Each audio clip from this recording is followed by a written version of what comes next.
Welcome to the Speak Like a Leader podcast with John Bates.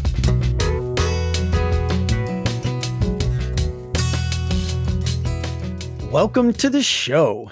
With me today is someone I met, back in probably 2015 or something. And as you hear sometimes on this show, I got to meet this person through an introduction from a good friend of mine and somebody who just made an enormous difference for me in my life and continues to, Mike Michalowicz. So that's how we know each other, is that Mike Michalowicz connection.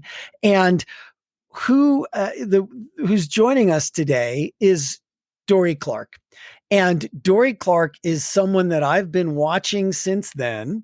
And she had a lot going on when I met her. I mean, I was already jealous of everything she had going on when I met her. And she has just continued over the years to just show up every day, do great content, do great stuff, make a difference for people. And I have just watched her go into the stratosphere. And so who's with me is Dorie Clark, who's a best-selling author. She also teaches at Duke and Columbia. She's been named one of the top 50 business thinkers by Thinkers 50. And she's a leading global coach, a Marshall Goldsmith leading global coach in communications. So she's the leading communications coach as named by Marshall Goldsmith. So you can see why I was, so excited to have her join us here. And she's got a new book coming out in September. And this is kind of a cool time for a book to come out. It's coming out on 9/21/21. So September 21st, 2021. And so let me just tell you real quickly where you can find her, and then I'll actually let her get a word in edgewise. So her website is dorieclark.com, DORIECLARK.com. And if you want to get a cool self-assessment that I think she'll tell us more about, you can just go to dorieclark.com/The Long Game. That's the name of the book, The Long Game. And I want to hear all about it. And if you want to follow her on LinkedIn, get great content all the time. It's dorieclark.com/LI for LinkedIn. So DORIECLARK. Dorie, welcome. Really great to have you here. John Bates, really good to see you and to get to connect and catch up. Thank you. So let's just jump right into the new book, The Long Game. I can make up what that's about, and I think it's really good. And tell us what it's actually about. Well, it would actually be kind of fun for you to make up what it's about. Who knows? Maybe I'll get some good ideas. Well, what I will say, and I think it probably crosses over, is that when I'm working with executives and they're going through difficult times, especially, and it's not always easy, right? And I keep reminding them, look, play the long game, look back on the decisions you make today and be proud of yourself. Right? Play the long game. So am I in the ballpark?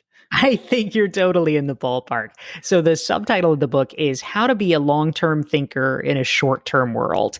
And really what I am trying to encourage people to do, and hopefully in the book give them some tools to do, is to resist what feels like sometimes the constant push toward the short term that we face in our lives. Gosh. Well, I welcome that. And I think we need you obviously now more than ever. So I'm just going to say that self-assessment again, because dorieclark.com, DORIECLARK.com /The Long Game. So tell us a little bit more. I would be glad to. So ultimately, when it comes to playing the long game, I mean, we know why, to a certain extent. It's hard to, right? Certainly social media does not help, because you see this constant barrage of images and it seems like everybody else has got it figured out. Everybody else seems to know what's happening. And meanwhile, we're living our lives and we're pursuing whatever it is we want to pursue. And a few things rapidly become clear. The first is that everything takes a lot longer than we want it to. Oh, I'm so tired of that. I know, it's pretty annoying. But there's actually something kind of profound embedded in this, which is that, we all know, we can certainly accept, everybody's been told by their mom and their grandma, that there's no such thing as overnight success. Yeah. So we hear that and we nod and we say, yes, of course. Yeah. But the problem, John, is that nobody ever tells us what not overnight means. Does it mean 2 nights? Yeah. Does it mean a week? Or does it mean 10 years? Dorie, I have a saying that I am very proud of because my brother was starting to do really well, and he was kind of freaking out about it a little bit, which is interesting because that happens, right? But I said, dude, look, it's easy to be an overnight success when you've been doing something for 10 years. Yep. That's I'm right. going with 10 years. Yes, absolutely. And so anyway, in the moment, if we don't really have a clear sense of like what it actually looks like, what it actually takes to get where we want to go. Yeah. In the moment, you feel like you're just kind of going through this tunnel and you don't know how long the tunnel's going to last. And in that moment, it becomes really impossible to tell the difference between, is it not working or is it not working yet? Yeah. And if we don't know the answer, if we can't tell the difference between those things, that's the moment when it becomes really easy for people to give up quickly and to quit.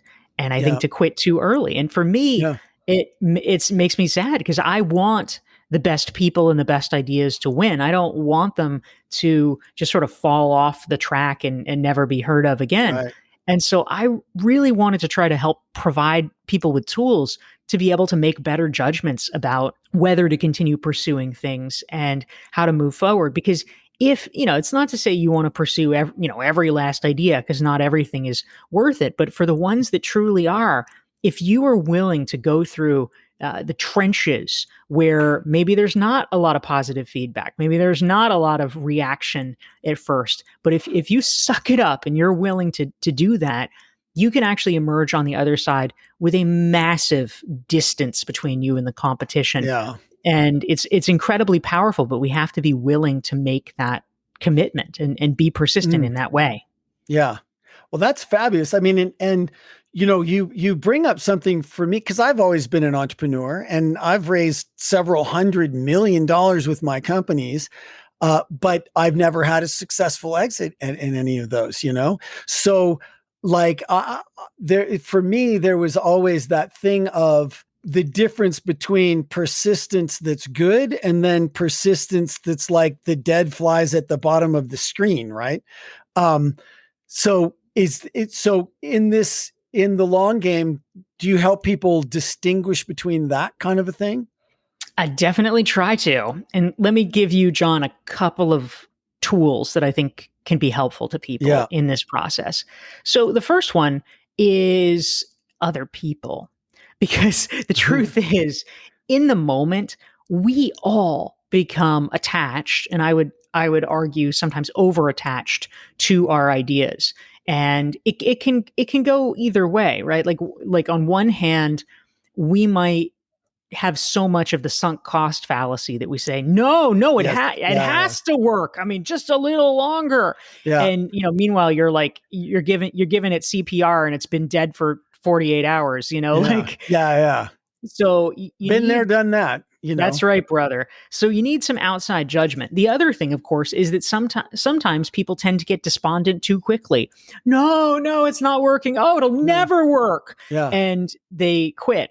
And so in advance, it is really important for all of us to assemble a group of people. This doesn't have to be a formal thing, but just in our minds, it's a question of who do you trust? Yeah. Who do you listen to? Who you really respect their judgment. They know, that they have your best interests at heart, and you can go to them in those moments and just say like, hey, am I crazy? Like, what do you think here? And you want to have people you can turn to, because we just have to recognize we can't trust our own judgment in those times. That's number one. The second thing that I would encourage people to think about, and this is sort of a before we get too far down the road kind of situation. One of my favorite anecdotes from the book comes from Jeff Bezos, from his 2018 shareholder letter. And he tells a story about a friend of his who wanted to learn how to do handstands, like yoga handstands. And the friend hired a coach for this. She was apparently very invested. Yeah. And the coach said the average person thinks it takes about 2 weeks of practice to be able to do a good handstand.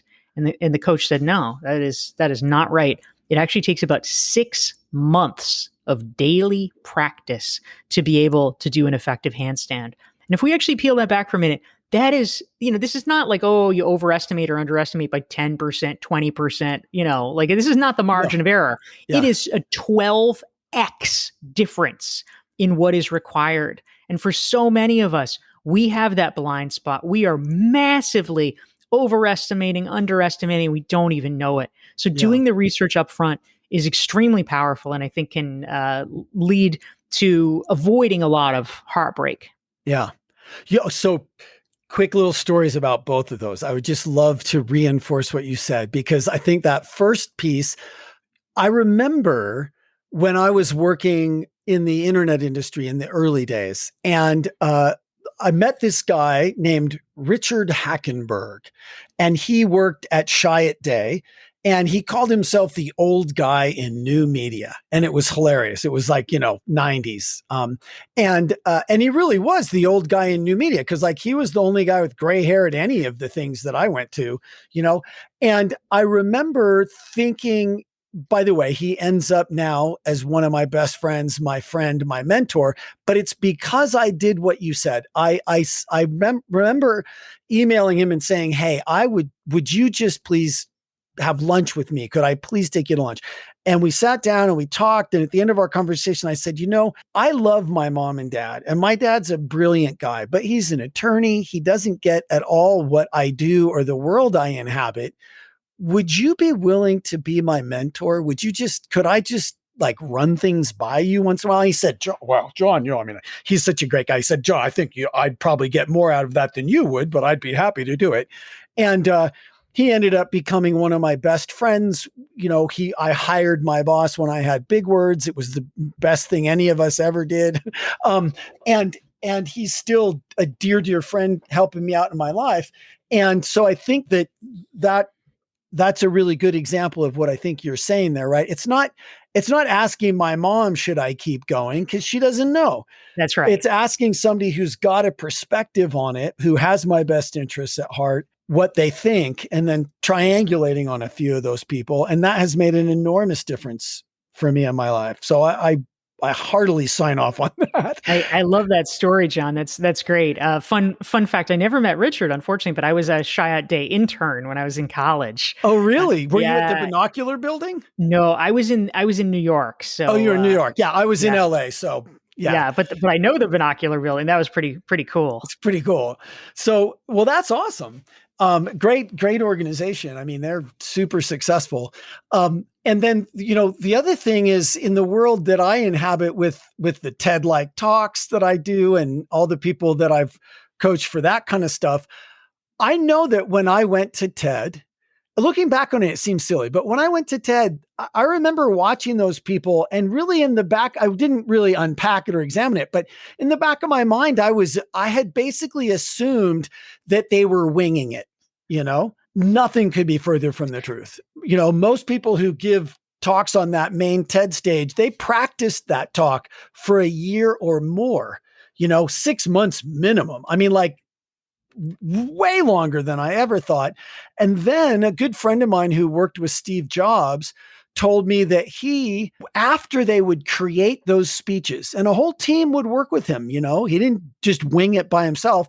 He had a team, and they really created these speeches and crafted them. And then once they were done, he would practice for an hour for every minute that he was going to be on stage. And guess who he stole that from? Winston Churchill. My goodness. So, like the world really is different than I think I used to think it was. Yeah. And I think that those kinds of realizations, Dorie, are just tremendously important. Like what you said, it's going to take me a few days to perfect my handstands. No, 6 months. It's factors that we're off by if we just trust that, like, oh yeah, I mean, no, let's dig into it and get the facts, right? Yeah, that is exactly right.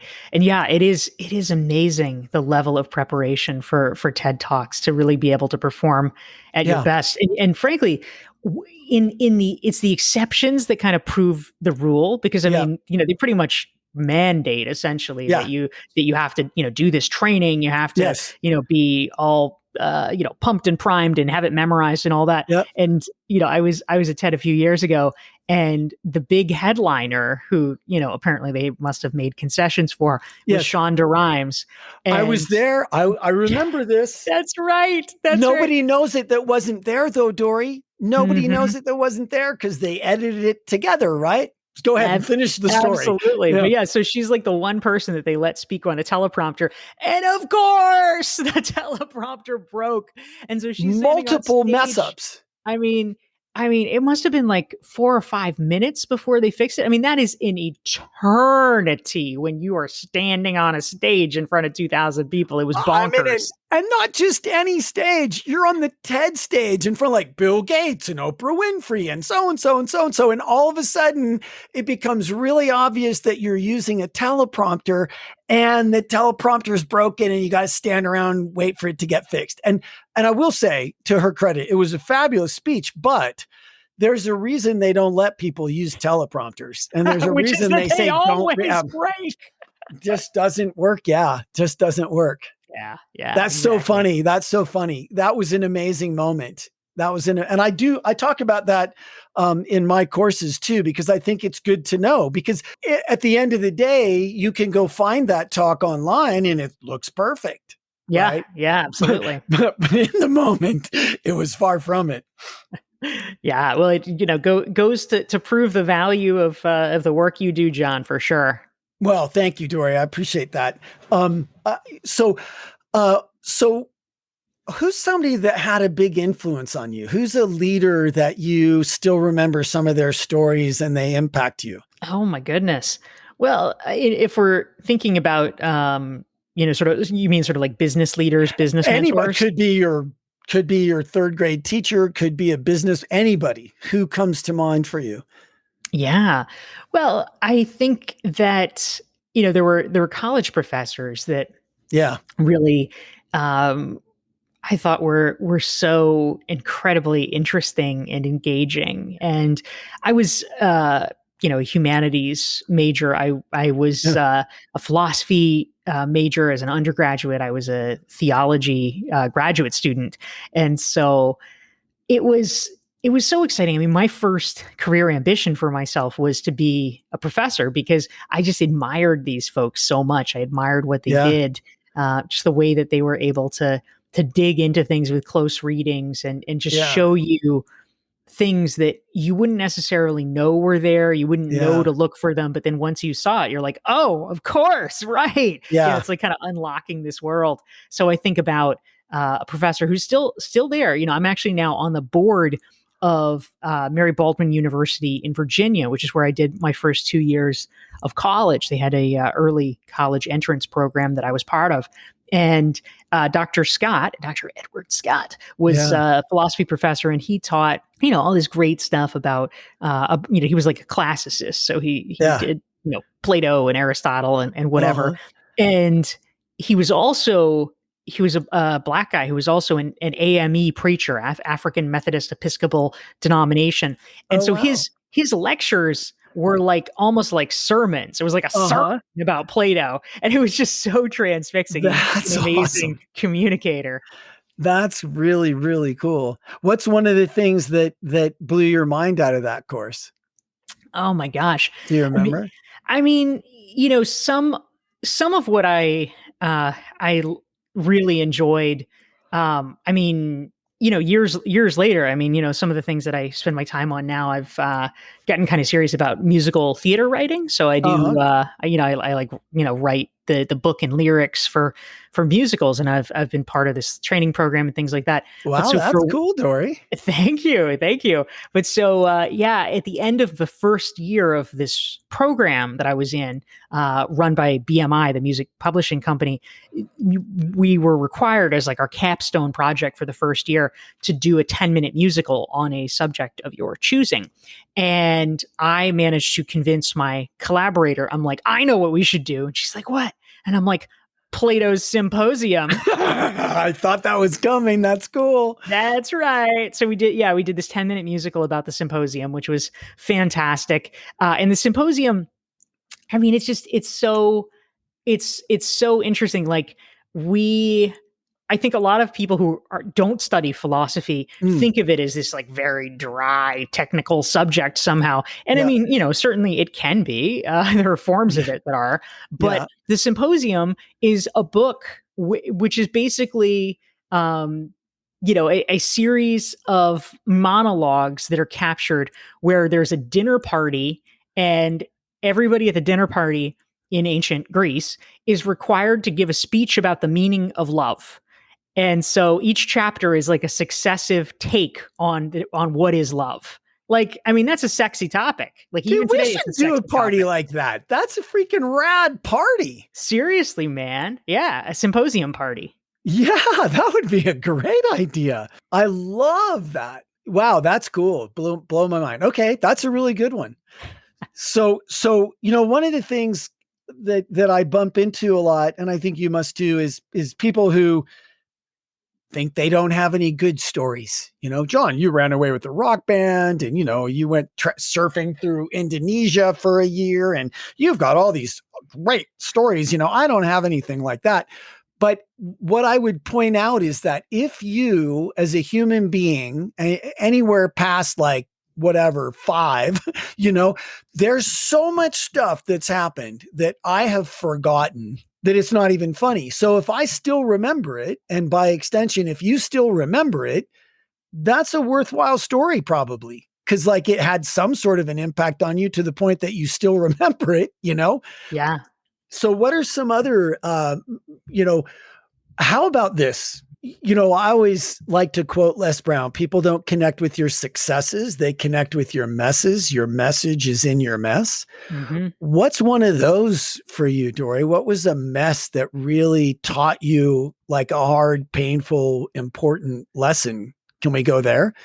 Sure. Well, I mean, one thing I'll mention, John, which, to your point, I actually used as the starting point for a TEDx talk that I gave. Yeah. Was in 2017, I gave a talk at TEDx. It was Lugano, Switzerland. And so people can search Dorie Clark TEDx Lugano, Lugano. Yeah, and exactly. Find it. Okay, good. Yeah, so it was a talk about, sort of future-proofing yourself. And the starting point of this talk was me talking about basically when I came to realize I needed to be future-proofed, which was I had been a journalist for not for very long. It was my first job after I finished graduate school, and I had been working at this paper for about a year, and I ended up one day getting called into the HR office and getting laid off. And ouch. Yeah, it sucked to get laid off from your first job. And what made it, I think, harder was this was early days. Like now it's like, well, duh, of course journalists get laid off. That's like the nature of journalism. But it was not. It was not the nature of journalism. We forget. But yeah, at that point, it was not. It was an extraordinarily lucrative industry. I got laid off in 2001. The year 2000 was literally the most profitable year in history for the journalism industry. Wow. It was rolling in money. And then all of a sudden... And then whump. Yeah, the spigot turned off because of Craigslist. And advertising revenues plummeted. And so I got laid off. Now, this was kind of bad enough to get laid off from your first job. I was like, oh God, what am I going to do? They gave me, I had worked Monday. It was like a Monday afternoon. So they were so nice. They gave me 4 days of severance pay. They paid me at the end of the week. They're like, here you go, kid. Wow. So I had to find a job very, very fast. The big problem was that it turned out that the day they laid me off was Monday, September 10th. 2001. Oh, no. Oh, wow. Yeah. So it's kind of like the worst time ever to go job hunting. Yeah. Wow. Well, Dorie, just I want to come back to your story, but I just want to commiserate with you. Not long after that, on October 20th, 2000, 7 days before my birthday, my company where I was a co-founder, 3 other guys, we raised over $80 million. October 20th, pulled the plug. You're not going to be profitable fast enough, guys. We're just going to pull the plug. And I got tossed out on the street like everyone else. It was a rough time. That was a tough year. So there you are, 4 days of severance. Good luck, kid. The next day, September 11th. Tell me about the low point there. How did you feel? What were the thoughts that were going through your head? Like, go back to that actual moment and tell us for a minute, like without the benefit of hindsight. How did you feel? Well, immediately after getting laid off, I was mad and depressed and whatever. And, I went out afterwards, later, that evening of the 10th with this friend of mine who worked at the company. And we just sort of, sat in the bar downstairs and had Mike's Hard Lemonade, which was what was very cool to drink in 2001. Yep. And, I was so frustrated, but I realized, like, okay, I really need to get a job. I need to find something. So I was like, all right, well, I guess I'll think about it tomorrow. And so the next day, I was actually in the morning. So, like, I try to be very responsible and very dutiful. And so I had actually promised to be a guest speaker on a panel the next morning about, I don't know, like religion in the media or something like that. And so I needed to get downtown for like, whatever, like a 10 a.m. panel that I was going to be on. And I saw that, I had the TV on as I was getting ready and sort of having some breakfast. And I saw the thing with the plane, the first plane, and the first plane everyone thought was an accident. Like, oh God, that's weird. That's how crazy, wow. Yeah. And then it was just starting to happen that the second plane had hit just as I was about to get ready and go and leave for this panel. And it seemed clear that things were weird and things were not right. But I was like, well, I have to get to this panel. I promised them I'd be on the panel. Right. And so I went down, my mom was in town. And so she wanted to come see me speak. So we, took the train into the city and we get to where the panel was going to be, which was the Christian Science complex in like downtown, because it was a panel about religion. And the Christian Science complex is right by Boston's skyscrapers, like right in the center of downtown. So as soon as we got there, I'm like, hi, I'm checking in for the panel. They're like, we're evacuated. I'm like, oh geez. Okay. Yeah. So the good news, I guess, is it sort of distracted me from worrying about being laid off. But my mother had a hair appointment like that afternoon, like a few hours from then. And I'm like, Mom, things are getting weird. We should just go home. She's like, no. She's like, I don't want to miss my hair appointment. It's really hard to get an appointment with this guy. And I'm like, are you kidding? And she's like, no. Like I have to wait for Charlie. So I'm like, okay. So we stay downtown. We like get some lunch. As we're like walking, to get lunch, there's literally like fighter jets flying overhead that have been deployed. I'm like, this is like really not good. Yeah. And so, we have the lunch. Finally, we go to Faneuil Hall, which is where her hairdresser was going to be. Faneuil Hall has been completely evacuated. Yeah. Charlie's not there. No one's there. And it was just like, oh, this is really not good. So I guess on the plus side, I was, at least for that day, not really thinking about my job, but I was very alarmed, because I thought that not only would I not get a job, but that civilization might break down. I mean, it felt like it. I was in LA on a completely the other coast, but, we were kind of waiting all day for, is this just going to roll across the country? Are they, no one knew. It was a tremendously scary, uncertain time. So that seems to have really had an impact on you and how you think about like your personal brand. And I got to imagine that this had some impact on your book, Defining You, right? Like this is one of your so that experience of like being smacked by the future, right, if you will, and being laid off your first job really influenced your thinking. And in the end, I'd say that was not only beneficial to you, but beneficial to everyone, right? Yeah, thank you, John. And I just want to reserve the right to steal your title. Smacked by the Future sounds like a great book. Like, oh, I'd buy that. Yeah. Right on, right on. Well, let me do the forward or something, I love it. Yeah. We collaborate even, but team effort. But yeah, Smacked by the Future. You'll probably write it first. That's so good. Yeah, I mean, it's true. Ultimately, after what I ended up doing was freelancing for a while as a writer, and kind of cobbling together some not very glorious income from that, and eventually shifting to work in political campaigns because I just couldn't. I did get an opportunity as a campaign press secretary, but I wanted to stay in journalism, but I just kept hearing, I wanted to get hired by the Boston Globe, and they're just like, we have a hiring freeze.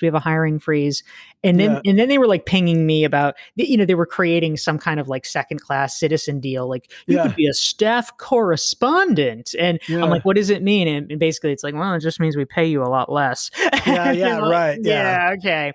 Look, I mean, I will just say, I think we're suffering through some of the problems of underfunding the fourth estate, big time, my man. Yeah. It's there was a valuable function that at one time was being served. That is for sure. Kind of gone. Yeah. Yes. But sorry, I interrupted you, but sorry. No, not at all. But anyway, I did not immediately. I think this is true. There's a little bit of a hangover for everything, right? And so I did not immediately say, "Oh, well, I need to diversify my revenue streams. I need to de-risk myself." You didn't immediately say that? Yeah, I'm just a little bit of a laggard in that way. It makes me feel a lot better about myself, Dorie. But I mean, you kind of get stuck on something. I'm just like, I want a job in journalism. Like that's what I wanted. Yeah. Like, why did this get ripped away? So I tried to pursue these things. So, I had these different jobs, but over time I came to realize, especially once I decided a few years after that, in 2006 to start my own business as an entrepreneur, that I really just increasingly became aware of, especially because, once you're an entrepreneur, it's like the scales fall from your eyes. You're like, oh, this is true of me now, but it has always been true. It has always been true that you have to make your own revenue. It has always been true that you can't count on anything, no matter, what the promises are. It can be taken away any minute. It has always been true that we make our own safety. And once I really became aware of that, I was like, okay, I kind of became maniacal. And that's why I ended up writing a book in 2017 called Entrepreneurial You, which is about how to create multiple revenue streams in your business. That became a very explicit goal and an explicit strategy of mine to de-risk life as much as possible. Yes. And it actually, I mean, thank God, I think it was it worked out and was beneficial, and I hope has been able to help other people, because what I realized was the things that you can do to de-risk predictable risks. And in my mind, the risks were like, well, it could be a recession. It could, maybe I won't want to travel as much or whatever. Right. The things you do to de-risk predictable risks actually, not always, but oftentimes, and in this instance, can be the same things that overlap with helping you with unpredictable risks. Yes. So meaning during COVID, it was almost, obviously it was a dramatically different situation on the ground, but the situation in effect was the same as if there had been a major recession, which is, all my speaking is canceled. Well, what do I do then? And so having multiple revenue streams was really the saving grace in that situation that thankfully enabled me actually to have my best year ever in 2020, which was kind of a surprise. Thank you. Well, and Dorie, I miss, let's just say the title again. It's Entrepreneurial You. Yes. I said it wrong. Yeah, there's a woman that I think you would love. Her name is Fiona Murden. You can find her on Twitter, and she wrote a book called Defining You, and I just crossed wires there.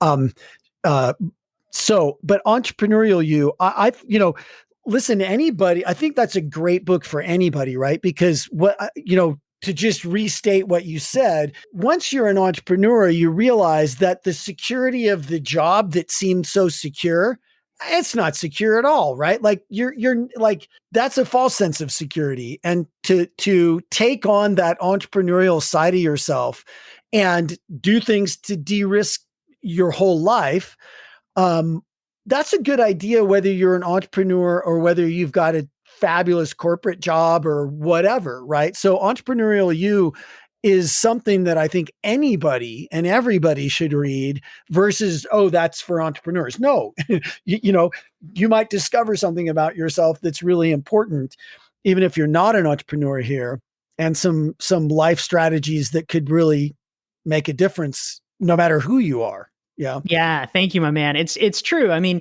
as an entrepreneur, you are already de-risked a little bit because presumably, if you're doing it right, you have more than one client. So that is helpful. It is actually, so once entrepreneurs have gotten on that bandwagon, they usually understand like, oh yeah, diversification is really good. I should do more of that.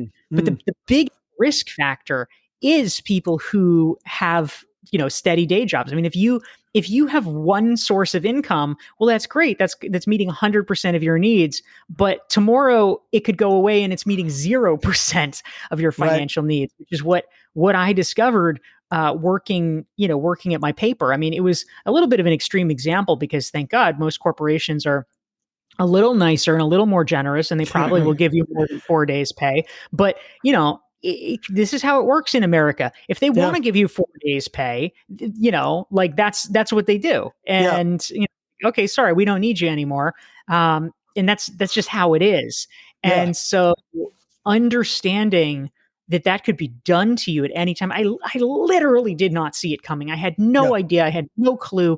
And so, if you just ever want to protect yourself from being blindsided, one of the most important things that we can do, and it doesn't have to be dramatic or take a lot of time, but I really advocate for people in small ways to find ways to start experimenting. I mean, one example I tell in the book of Entrepreneurial You is about this guy, Pat Flynn, who is like you, a podcaster, very successful podcaster. And the way he got his start, he was an architecture employee. He was like a junior kind of architect trainee. And he started out, he was taking the LEED certification exam for green buildings, which is a hard test. Yeah. And so he, as a study guide, started posting on a website, like kind of his study notes, and it became popular. And, other people were like, oh, this is good. They can benefit from it. And so the thought occurred to him. He's like, oh, people can get it for free, like reading each web page and, click, click, click. But he's like, I wonder if anybody would buy this if I turned it into a book, like an actual book they could buy. And so he created it online. And in fact, so many people were interested.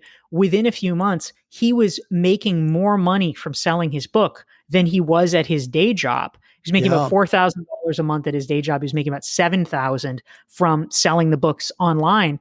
And as it happened, this is around 2008, architecture gets pounded because of, the real estate 2008. Crisis. Yeah, right. Yeah, exactly. So he gets let go. And, he would have been in terrible shape. He had just, gotten engaged. He was, looking to buy a house, all these things.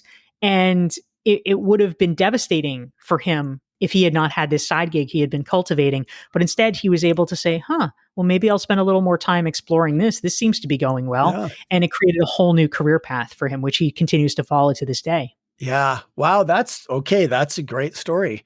And it points to something else. And I know we're kind of coming up on the end of our time, but it's something that you are a part of and have been a part of for quite a while that I think is starting to emerge into the more general consciousness, which is this whole creator economy. And that's a great story of what I mean by the creator economy.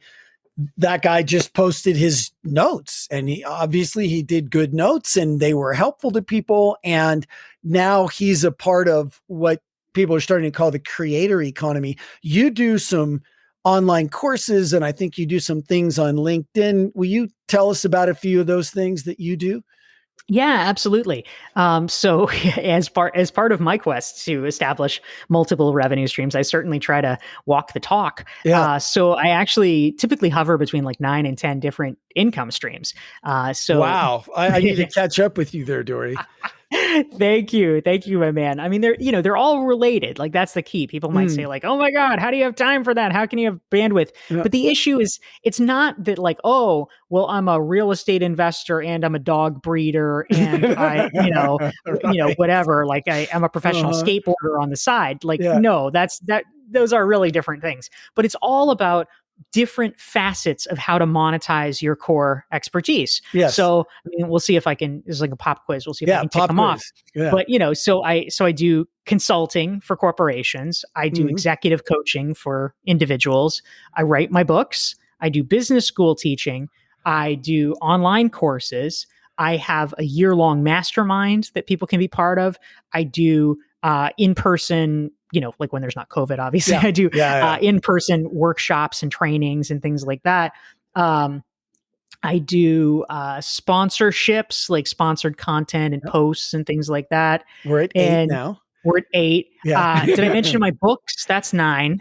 That was, you already mentioned your books. Oh, You I write. did. Yeah. Okay. I forget what the others are, but eight's still more than, there's a lot. most. I think you're doing really well. Yeah, maybe. Well, one other way is I do which they are kind of separate things. Is for my online courses, we can actually divide it up because I do online courses that I run and sell myself, and then I also have ones that I do where I'm paid by a company to create them. So that's sort of a distinction as well in terms of how it's run. So anyway, that's the basic idea. So somewhere between 8 and 10. There you go. So So it's not that people have to go out and learn dog breeding and learn real estate investing and do like it I like the distinction of multiple streams of income off of your core expertise, and I think that that's something that someone in a corporate job, boy, I would recommend that you take what you know and start thinking about other ways to monetize that, aren't going to go against the contract you sign with the company, but that would provide a bridge, right? I mean, I think that it's interesting because you really, in this little span of time, we've thought about what happened in 2000. We've thought about what happened in 2008. We've all just gone through Corona, and I've got these little stickers I made for like people who helped me out through the pandemic, and it says "in the same storm, but not in the same boat." And I think it's been this has been kind of a culmination of all of these sorts of things, and just really like jaw dropping, and we have all and still are in the same storm, but we're definitely not in the same boat. And if you've got these multiple streams of income and you've thought about diversifying yourself even a little bit, boy, that can just help, because what we know for sure is this isn't the last thing like that that's going to happen. It's just the most it would be nice recent, if it were, but yeah, right. Yeah, that's exactly right.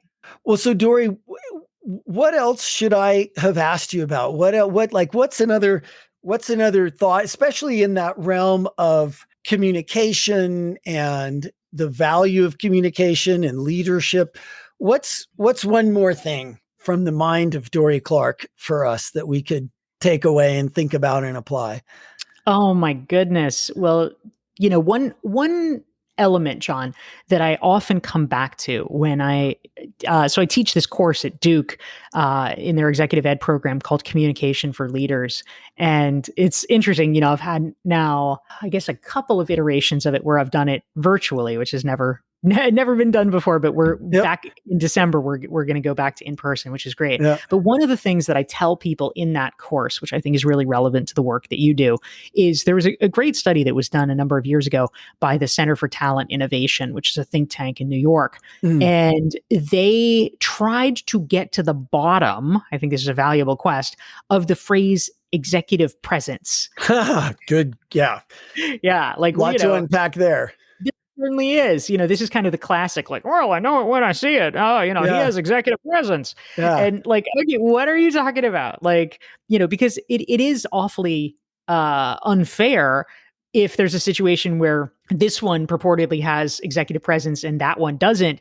And then the person who doesn't is like, well, what do you mean? What can I work on? And they're like, well, Right. I don't Yeah. know. Yeah. Yeah. So it becomes a kind of egalitarian quest to say, well, all right, what actually is this, so that people Yeah. can work on it? And what they discovered is that fundamentally, executive presence, people are typically referring to three things. One, which is the smallest piece, which is good for a lot of us, is appearance. So about Yeah. 10%, it typically refers to your appearance. Are you put together? Are you Right. presentable? Are you Yeah. looking professional enough? The other two, I think, are especially interesting. So one of them was gravitas. And gravitas, the way they define it is basically, in a moment of crisis, are you somebody who stays calm under pressure? Are Mm. you the person who people kind of instinctively turn to? Like, well, what do we do now? Yeah. And Yeah. if you can Uh-huh. give people that sense, that often is kind of emotionally, for people, that is the mark Yeah. of a leader. Mm. But the third part, and this, I think, honestly, is probably the thing that it is clearest that we can work on, is your communication skills, Yeah. specifically your oral communication skills. Because if we think about anything with leadership, I mean, for me, having worked in politics, I know, how do we vet our leaders? Well, we do it through Yeah. debates, we do it through town hall meetings, we do it Yep. through rallies. It's all oral communication.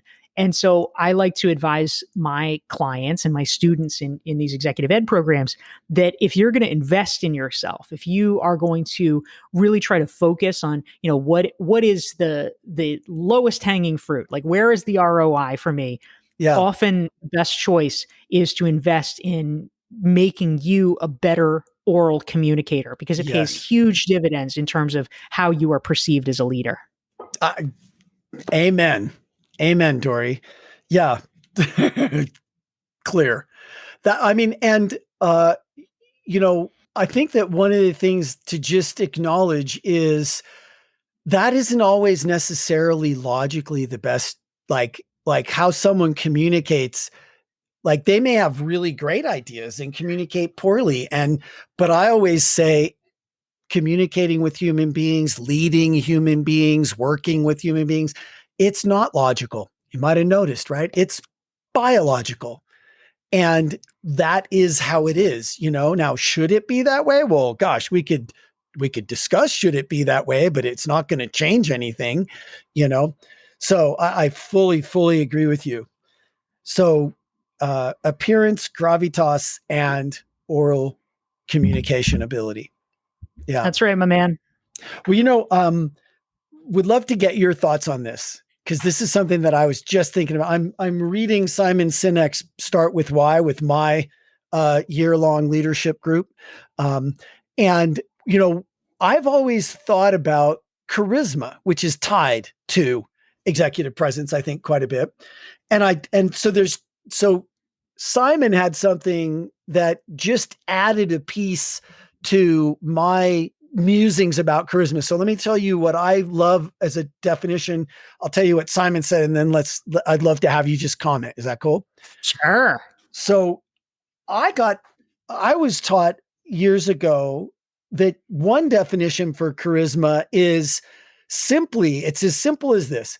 What if charisma is simply being fully present with no ulterior motives? And that may not be everything, but that to me sounds like a fabulous place to start, right? That's a fabulous place to start. And then in his book, Start With Why, Simon says that charisma is just fundamentally driven by someone who is very clear about their why. And I think that if you bump those two together and then you kind of pour that on executive presence, there's certainly something there. What do you think? Yeah, I think that's great. I mean, ultimately, there's two facets to charisma, of course, right? There's the external definition of like, well, like what does it look like on the outside? Like Yeah. what's happening? And I think that Hmm. what's happening is if someone's charismatic, people are sort of inexorably drawn to them, Yeah. and that is the evidence of it. But then Yeah. the question is like, well, okay, what's happening on the inside for that person that is making that thing happen? Yeah. And yeah, I think for sure, people are drawn to a combination of a powerful vision and a a sense of being seen or acknowledged. Yeah. It's you're not necessarily going to be drawn to someone. I mean, maybe if you see them on TV and it's not in the context, but if you're dealing with a person one on one, you're not going to be that drawn to them if they seem like they couldn't care less about you.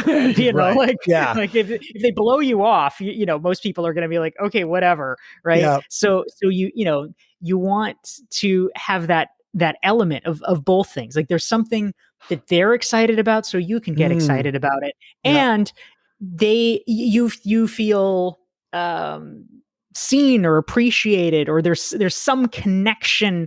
between you such that you're not just a cog. Yeah. Well, whatever it is, Dorie, you've got charisma in spades, and I appreciate you sharing everything you shared with us today. Thank you very much. I know you're super busy, and I am super excited for you about the long game coming out on September 21st, 2021. And we'll make sure that this podcast drops right around then. And if you want to find Dorie Clark and you joined us late, it's dorieclark.com, DORIECLARK.com/the long game. If you want to get a free self-assessment around that. And if you want to follow Dorie and all of her great output, which is she's prolific to say the least, dorieclark.com/LI for LinkedIn. You can follow her there. So Dorie, thank you so much for joining me. I really appreciate you dropping all the wisdom bombs and sharing your stories and all that kind of stuff. And we'll have to get you to come back again sometime. And I do look forward to hopefully seeing you sometime in person again once we're, kind of through this or whatever. So all the best to you. Thank you for joining us. Thank you so much, John. Great to talk with you. Thank you. Thank you for joining the Speak Like a Leader podcast. Go be awesome.